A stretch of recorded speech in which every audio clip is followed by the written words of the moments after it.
parents warned me not to look out the window at night. I just discovered the horrifying reason why. Ever since I was a baby, my parents always told me, "Don't look out the window at night." I always asked them why, but they would just shrug it off with a creepy smile. As I grew older, I stopped questioning it, but I just never could have guessed the horrifying secrets my parents were hiding. Everyone in my town also followed this weird tradition, so I thought it was normal. That was until I went to college and noticed that none of the other kids were like this. So during Christmas, when I went to my parents' house, I remember them telling me not to look out the window. I gave them a smile and a small chuckle before telling them I wouldn't. However, curiosity struck me the moment they left the room. As I lay in the dark, I came to a decision. I was going to look out of the window. Just as my hand came to the sheer white curtain of the guest room, I paused. My mind flashed to that one time when I was 12. My parents were talking in the kitchen. I was home with the flu and was about to make my way to the sink for some water, but I stopped at the doorway. I hid behind the wall, peeking my head out from the doorway just an inch. My mother was crying and my father was holding her and rocking. "That poor little girl. I feel horrible for her family," whispered my mother. My father just nodded and continued holding her. I went back to my room after that. Several hours later, my dad came up to my room with several pieces of wood and boarded up my windows. "What are you doing that for, Dad?" I asked him. "Oh, it's nothing. Just safety reasons," he replied.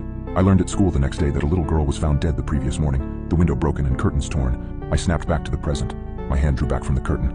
I shook my head, cursing myself for being so weird. What was the worst that could happen? It was just a window, it couldn't hurt me, right? As I reached my hand out again, my instinct was telling me to stop. My gut twisted as I reached nearer and nearer. Just as I touched the curtain, a painful howl came from the forest surrounding the house. I flinched back, deciding to just lay down and try to get some sleep. I forgot how hard it was to get sleep in my hometown. Every night, coyotes howled for hours everywhere in town, or at least I thought they were just coyotes. The next night, I woke up in a cold sweat. I glanced over at the alarm clock next to my bed. It was midnight. I groaned and sat up in bed. A low growling sound from outside of my bedroom window. I thought back to last night and decided that I had made up my mind about looking out. I thrusted my arm towards the curtain and pulled back hard, almost ripping it away from the rod. I flattened myself against the wall next to the bed for a moment before I put one eye in front of the window.